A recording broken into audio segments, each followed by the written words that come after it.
Sir నిజంగా నడుచుకుంటూనే వచ్చాడు. నడుచుకుంటూ వచ్చాడు.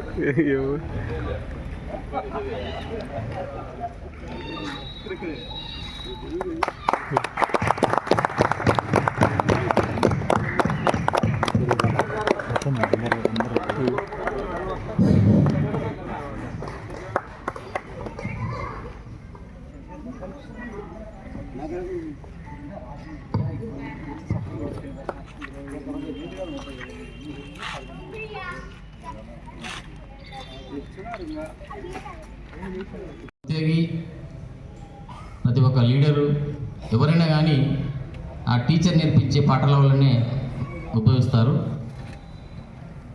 మరి గతంలో ఉండే టీచర్స్కి ఇప్పుడు వచ్చే టీచర్స్కి తేడా ఏమంటే, గతంలో ఉండే టీచర్స్ ఏమి చేసినా కానీ తల్లిదండ్రులు పట్టించుకోరు. అంటే దండించినా తిట్టినా పిల్లల్ని తల్లిదండ్రులు ఏం పెద్దగా పట్టించుకోరు.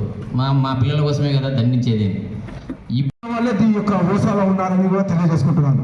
ముఖ్యంగా మనకు ఈ ఓసా అనేది కూడా ఎట్లా పుట్టింది ఏం కదని చాలా మక్బూల్ సార్ గారు చాలా క్లియర్గా క్లుప్తంగా చెప్పడం జరిగింది. మనం అందరం కూడా ఈ యొక్క ఓసాలో భాగస్వాములై ప్రతి ఒక్కరికి కూడా ఒక ఉపాధ్యాయ ఉద్యోగ టీచర్లు పొందిన వాళ్ళే కాకుండా ఇటు గ్రామ సచివాలయ ఉద్యోగస్తులు తీసుకున్న వాళ్ళు ఇంకా రకరకాలుగా ఇప్పుడు మోడల్ స్కూల్లో కానీ ఉర్దూ స్కూల్లో కానీ హై స్కూల్లో కానీ చదివిన ప్రతి పిల్లలు 10th క్లాస్లో ఫస్ట్ కానీ ఇట్లా వచ్చిన ప్రతి ఒక్కరికి కూడా వాళ్ళు ఎంకరేజ్ చేస్తున్నారు. ఆ ఎంకరేజ్లో మనం కూడా ఒక భాగమై ముందడుగు వేయాలని కోరుకుంటున్నాను. అదేవిధంగా నేను జెడ్పీ కోఆప్షన్గా ఇక్కడ ఒకసారి విజిట్ చేసినప్పుడు సార్ గారు ఇక్కడ మనకు ఈ స్టెప్స్ గురించి నాకు పైన రూమ్స్ ఉన్నాయి, 7 రూమ్స్ ఉన్నాయి దాదాపు. ఆ 7 రూమ్స్లో కూడా పిల్లలు ఎవరు కూడా చదవడం లేని మనం వచ్చినప్పుడు మా దృష్టికి తీసుకురావడం జరిగింది. ఏంటబ్బా ఇంత బిల్డింగ్లు కట్టి కూడా మనము ఈ రూమ్లను ఉపయోగించుకోలేకపోతున్నామంటే కారణం ఏమంటే ఈ స్టెప్స్ ఇట్లా స్ట్రైట్గా కట్టినారని చెప్పినారు. ఏం చేయాలి దీనికంటే దీనికి ఏం లేదన్నా దాన్ని మొత్తం పడగొట్టాలి, లేకుంటే డిబాట్ చేసి వేరే చోటనే కట్టాలని చెప్పినారు. అప్పుడే నేను కొత్తగా జెడ్పీ కోఆప్షన్గా నేను అప్పుడే ఎన్నుకోవడం జరిగింది. సరే అది ఏదైనా కానీ నేను జెడ్పీ కోఆప్షన్గా ఉన్నప్పుడు జెడ్పీ మీటింగ్లో జిల్లా పరిషత్ మీటింగ్లో ఎట్లా అంటే కలెక్టర్లు ఉంటారు, అందరూ మొత్తం దాదాపు ఈ జిల్లాకు సంబంధించిన అధికారులు మొత్తం ఉంటారు అక్కడ. నేనేమో ఇంకా ఏం సమస్య చెప్పాలన్నా అర్థం కానప్పుడు ఏం చేశానంటే ఒక టక్కని మైండ్ వచ్చింది, హై స్కూల్లో మనకు ఈ సమస్య ఉంది కదా మెట్లది పిల్లలు ఎక్కడం అని చెప్పి వాళ్ళ దృష్టికి నేను తీసుకున్నప్పుడు కలెక్టర్ గారు ఉన్నారు. ఇమీడియట్లీ కలెక్టర్ వాళ్ళు నేను మైక్ ఇట్లా పట్టుకుని ఉన్నా ఇమీడియట్లీ నిందల్ డిఓ గారిని లేపినారు అక్కడ. ఏంది సమస్య అని అప్పుడు కలెక్టర్ గారు ఆ డిఓ గారిని అడిగితే నేను ఖచ్చితంగా విజిట్ చేస్తాను మేడం ఖచ్చితంగా అని చెప్పి మరుసటి రోజే ఒక్కరోజు కూడా పెయిన్ లేకుండా 5 admin and accounts officer ODPP Sarva Shiksha వ్యాన్లో ఒక 3 years పనిచేయడం జరిగింది. సో ఇక్కడ ఏంటంటే మీకు ఒక ఎంకరేజ్మెంట్ ఇవ్వాలని ఒక బ్రహ్మాండమైన థాట్ వచ్చింది మా వాళ్ళకు. అది ఈరోజు ఏదో ఒక పుల్లండి వేసి ఒక శాలకు పంపించేస్తాం. It is not the great thing. అయితే మీరు ఫ్యూచర్లో ఎట్లా బిహేవ్ చేయాలా, మీ వృత్తికి ఎట్లా న్యాయం చేయాలా అనే ఒక సందేశాన్ని మీకు అందజేసి, బాబు రేపు పొద్దున మీరు టీచర్సు నేషన్ని బిల్డప్ చేయాల్సిన దీంట్లో మీ మేజర్ షేర్ ఉంది. Of course development departments, revenue departments, other polices అంటే డిఫరెంట్ సెక్టర్స్ అండి. ఇక్కడ టీచర్ బాధ్యత ఏంటంటే it is the basic responsibility of the teacher to build the nation means citizens build up చేయాలి. ఇప్పుడు యాక్చువల్గా మనిషికి బుర్ర ఒకటే కదండి, మెదడు ఒకటే కదా ఉంటుంది, అవునా? I right? ఒకటే కదా మెదడు. అయితే నా ఒపీనియన్ 2 ఉండాలా. ఈ 2 ఏంటివి? ఒకటి విద్య, ఒకటి బుద్ధి. అర్థమైందండి? ఒకటి విద్యకు సంబంధించిన మెదడు, రెండోది బుద్ధికి సంబంధించిన మెదడు. అయితే మా కాలంలో విద్య కథ దేవుడు ఎరుగు కానీ మా చంద్రశేఖర రెడ్డి గారు తెలుసు, విద్య కథ బుర్ర కథ వేరే కానీ బుద్ధి మాత్రం బాగా పెరిగి ఉండేది. అయితే రాని ఆటుపోట్లు ఒడిదుడుకుల్లో భాగంగా నిలబడి ఇంకా మాకు చేత కాదు అనేది కాదు, చేత అవుతుంది అని చేసి నిరూపించి ఇప్పటికీ 45 అవార్డులు వచ్చాయి sir, state and international state. నేను తీసుకున్న కార్యక్రమం ఒకటే, మహాత్ములను స్మరించుకోవడం, వాళ్ళ జాతీయ నాయకులను వర్ధంతులు జయంతులు 2 చేస్తాను నా కాలేజీలో స్టిల్లో. అండ్ నా కాలేజీలో 63 మీటర్స్ ఆఫ్ జాతీయ జెండాతో కర్నూలు మొత్తము మా పిల్లల చేత చేయించడం అదొకటి. ముఖ్యంగా London book of world records రావడము. సో ఇలాంటి చెప్పుకుంటూ పోతే సార్ గారు చెప్పారు కదా 45 నాకు సార్ లారీ లేవు సార్, ఇంకా ట్రై చేస్తాను sir. Thank you. So sir గారు ఇప్పుడు వెంకటరెడ్డి గారు చెప్పారు మోరల్ వాల్యూస్ అని. Yes, till today also some of the fellows are living చేశారో మాత్రం మర్చిపోయారో తెలియదు, కానీ ఫస్ట్ మన పిల్లలకి మనం మోరల్ వాల్యూస్ కన్నా చెప్పకపోతే మనం ఫాలో కాకపోతే కన్నా వచ్చే ప్రమాదం విపత్తు చాలా భయంకరంగా ఉంది. ఎందుకంటే ఇప్పుడే సార్ గారు చెప్పారు, ఆ భూతం లేని ప్రపంచంలో మేము చదివాము. ఆ చదువుతో పాటు పెద్దల యొక్క విలువలను తెలుసుకొని సంస్కరింపబడడానికి మేము ఒక టూల్గా తయారయ్యామేమో అని ఇప్పుడు నా భావన. మీరు కొత్తగా సెలెక్ట్ అయ్యారు, మీకు కావాల్సింది సార్ గారు చెప్పారు డెడికేషన్. ప్లస్ ఇట్ మట్ బి. అండ్ నేను కర్నూలులో చాలా దీనిలో పాల్గొంటూ ఉంటాను. నేను అందరికీ చెప్పేది ఒకటే, 3 points should be keep in mind. Should be bold, second one B transparent, the third win.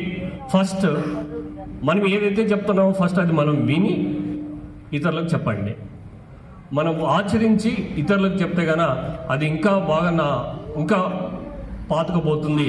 అదేవిధంగా మనం ఏదైతే చేయదలుచుకున్నామో 100% ఎఫర్ట్ పెట్టి కనుక చేయగలిగితే కనుక we can XL in the world. So ఈ విధంగా మీరు పిల్లలకి అప్కమింగ్ భారతదేశము యువతలో స్ఫూర్తి నింపడానికి మీలాంటి వాళ్ళ, అదే సార్ గారు చెప్పారు సెలెక్షన్ అనేది జస్ట్ లైక్ ఐఏఎస్ ఆఫీసర్తో ఈక్వల్గా పోటీ పెడుతున్నారు ప్రపంచంలో అని సార్ గారు చెప్పారు, Chandrashekar Reddy sir. Yes, it is true. It's a lot of pressures, lot of anxieties, lot of things are going to be in surroundings. So ఇక్కడ మీరు ఏం చేయగలగాలి అంటే ఇప్పుడు నూతనంగా తయారైన మీరు దేశ పౌరులను తయారు చేస్తున్నారు, మోరల్ వాల్యూస్ని ఖచ్చితంగా చెప్పండి. అండ్ మోర్ వాల్యూ, నేను ఇక్కడ పుట్టి అదే అక్కడ మెట్ల దగ్గరనే మా సుబ్రాయన్ సార్ ఉన్నప్పుడు ఇట్టే డిబేట్ పెడితే అక్కడికి వెళ్ళి మైక్ పట్టుకొని మొదట సార్ అందరు నవ్వుతుంటే మీరు నవ్వకండి, నాకు భయం వేస్తుంది అని అన్నవాడిని. ఇక్కడ ఉన్న 4 trillion కూడా మనకు వస్తుంది భారతదేశానికి అని చెప్పడం జరిగిందండి. రీసెంట్ పాస్ట్ స్వర్ణాంధ్ర 2047లో భాగంగా విజయవాడలో ముఖ్యమంత్రి గారు, మినిస్టర్స్, నేను, ఇప్పుడు రంజిత్ భాషా గారు ఇంటర్మీడియట్ బోర్డ్ చైర్మన్, ఇద్దరం కలిసి ఒకే ప్రాంగంలో ఉండి నేను కూడా వన్ ఆఫ్ ది ఫెలో 11 పాయింట్లు సూత్రాలు నిర్వహించారు. అందులో స్కిల్ ఓరియంటెడ్గా ఇంట్రడ్యూస్ అయ్యండి అని చెప్పిన వ్యక్తిలో నేను కూడా ఒకనండి. సో ప్రశంసాపత్రం వారి గురించి కూడా వచ్చిందండి. సో ఇవన్నీ ఫస్ట్ మనం కమిటెడ్గా ఉండాలండి. కమిటెడ్గా ఉన్న తర్వాతనే ఇవన్నీ చేయడం సాధ్యం అవుతుంది. సో దెన్ కాబోయే అయిన టీచర్లకు ముఖ్యంగా ఫస్ట్ మీరు కమిటెడ్గా ఉంటారు. But there is no quality, there is no communication skills. మీరు ఎక్కడికి పోతే అక్కడ మీరు ఏదైతే చెప్తున్నారో చెప్పండి. You better to use your language. అది ఒక్కటి మాత్రమే మన వెలుగోడు తక్కువైంది. స్పెషల్గా మాత్రం మన కమ్యూనికేషన్ స్కిల్ అనేది ఒకటి ఇంట్రొడ్యూస్ చేసి పిల్లలకు గాన నేర్పించగలిగితే గాన మన వెలుగోడు నిజంగా వెలిగిపోతుందండి. వేరెవర్ యు గో దే, ఖచ్చితంగా వెలుగోడు స్టూడెంట్ అంటే ఆ కథనే వేరుగా ఉంటుంది.